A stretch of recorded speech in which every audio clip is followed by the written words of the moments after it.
시편 97편 1절로 12절 말씀 우리 한 목소리로 봉독하겠습니다. 시작. 여호와께서 다스리시나니 땅은 즐거워하며 호다한 섬은 기뻐할지어다. 구름과 흑암이 그를 둘렀고 공의와 정의가 그의 보좌의 기초로다.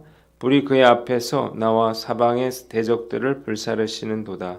그의 번개가 세계를 비추니 땅이 보고 떨었도다. 산들이 여호와의 앞 곧 온 땅의 주 앞에서 밀랍같이 녹았도다. 하늘이 그의 의를 선포하니 모든 백성이 그의 영광을 보았도다. 조각한 신상을 섬기며 허무한 것으로 자랑하는 자는 다 수치를 당할 것이라. 너희 신들아 여호와께 경배할지어다. 여호와여, 시온이 주의 심판을 듣고 기뻐하며 유다의 딸들이 즐거워하였나이다. 여호와여, 주는 온 땅 위에 지존하시고 모든 신들보다 위에 계시니이다. 여호와를 사랑하는 너희여, 악을 미워하라. 그가 그의 성도의 영혼을 보존하사 악인의 손에서 건지시느니라. 의인을 위하여 빛을 뿌리고 마음이 정직한 자를 위하여 기쁨을 뿌리시는도다. 의인이여, 너희는 여호와로 말미암아 기뻐하며 그의 거룩한 이름에 감사할지어다. 아멘. 오늘은 시편 97편 말씀을 가지고 기뻐하고 감사하라 이란 제목으로 묵상 나눔하도록 하겠습니다. 먼저 1절 말씀인데 한번 따라해 봅시다. 여호와께서 다스리시나니 즐거워하며 기뻐할지어다. 시인은 온 세상을 여호와께서 다스리심으로 인해서 땅은 즐거워하고 많은 섬들은 기뻐하라 이렇게 말하고 있습니다. 이유가 무엇인가요? 하나님의 다스리심이 있는 곳이 바로 천국이기 때문입니다. 하나님의 다스리심이 있는 곳에 진정한 기쁨과 즐거움과 평안이 있는 것입니다. 한번 따라해 봅시다. 하나님의 다스림을 받아라. 좋은 지도자의 다스림을 받는 것, 이것은 백성들에게 있어서 정말로 중요한 것입니다.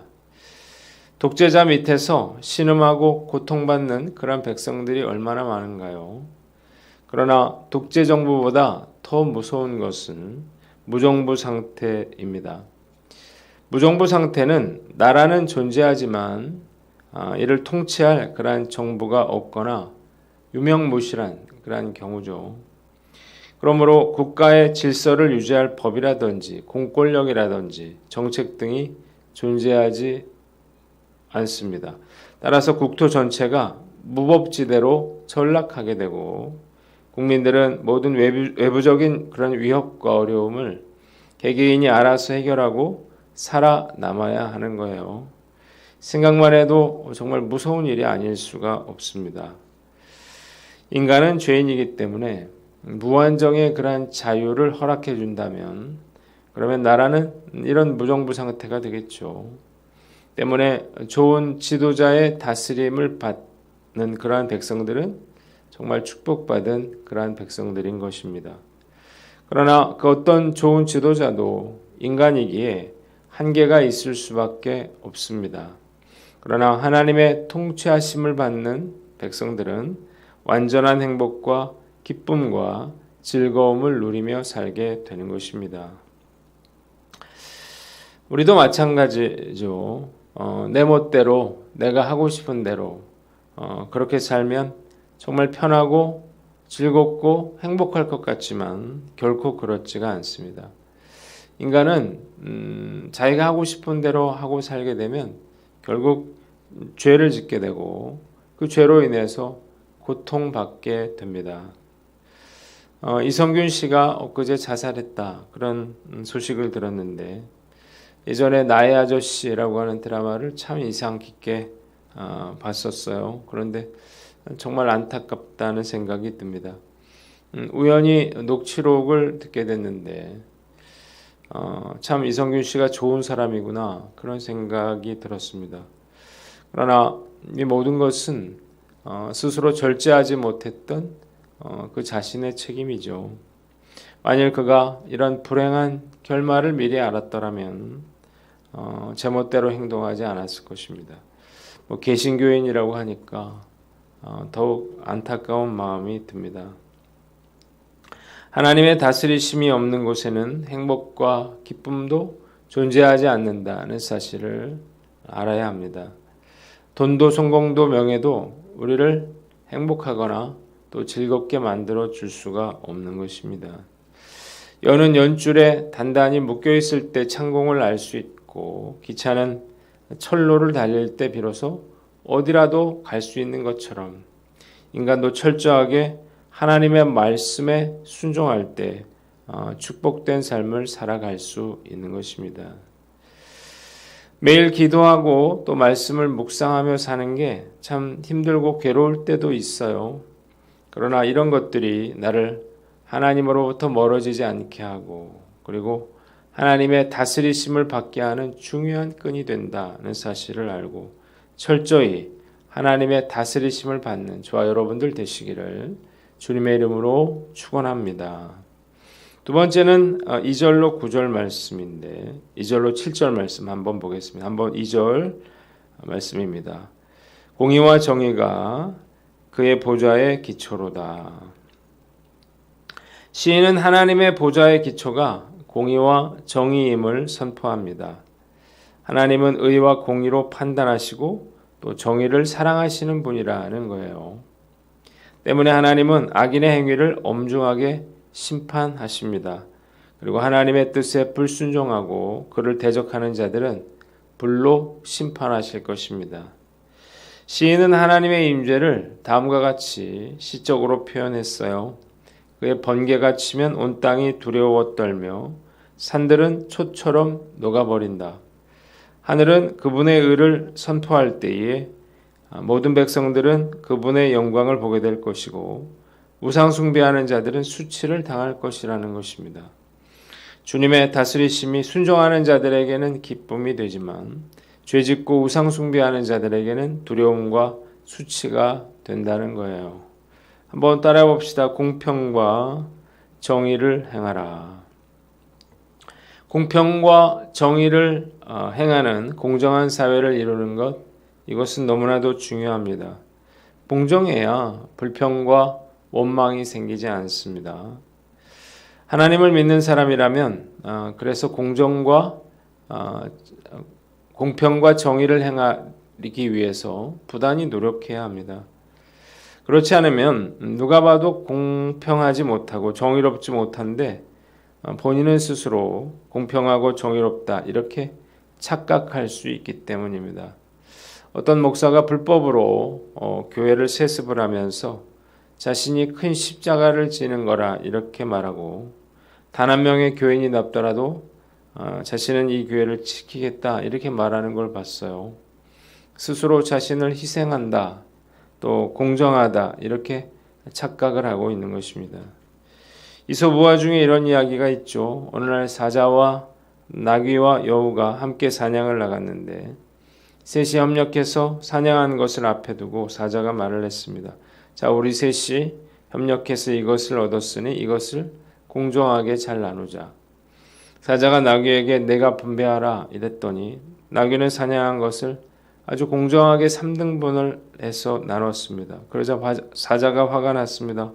내가 명색이 사자인데 내가 너희들이 나를 너희 둘과 똑같이 취급해? 이러면서 사자는 나귀를 잡아 먹어 버리고 맙니다. 이제는 여우하고 사자가 남았는데 사자가 여우에게 이제는 내가 한번 분배해봐라 그래요. 그러자 여우가 제가 나누다니요. 사자님께서 다 드신 후에 제가 먹어야죠. 그러자 사자는 웃으면서 여우를 칭찬합니다. 너는 참 똑똑하구나. 너는 그 지혜를 어디서 배웠니? 여우가 대답을 합니다. 나귀가 죽는 걸 보고 배웠죠. 안타깝게도 우리 사회가 갈수록 불공평한 사회, 불공정한 사회가 돼가고 있는 것 같습니다. 우리가 이걸 그냥 내버려 둬서는 안 되는 이유는 공정이 무너진 사회는 결국 하나님의 심판이 임하게 되기 때문입니다. 오늘 난 어떤가 한번 우리가 돌아보고 공평한 척하지 말고 공정한 척하지 않고 우리가 하나님의 객관적인 공평과 정의를 실천함으로 이 나라가 공정한 나라가 되는데 작은 역할을 감당해 나가는 저와 여러분들 되시기를 주님의 이름으로 축원합니다. 마지막으로 8절로 12절 말씀 보겠습니다. 10절을 봅니다. 한번 따라해 봅시다. 그가 성도의 영혼을 보존하사 악인의 손에서 건지시느니라. 시인은 여호와께서 온 땅 위에 지존하신 분이시고 다른 어떤 신들과 비교할 수 없는 분이라 이렇게 말합니다. 그는 자신을 신뢰하는 자들의 생명을 지켜주시고 악인들의 손에서 건져 주실 것이라는 것입니다. 그래서 백성들은 여호와로 인해서 기뻐하며 거룩한 이름에 감사를 드려야만 했습니다. 한번 따라해 봅시다. 하나님을 신뢰하라. 하나님의 다스리심을 받는 자들은 재난과 고통을 당한다 하더라도 두려워하거나 낙심할 필요가 없습니다.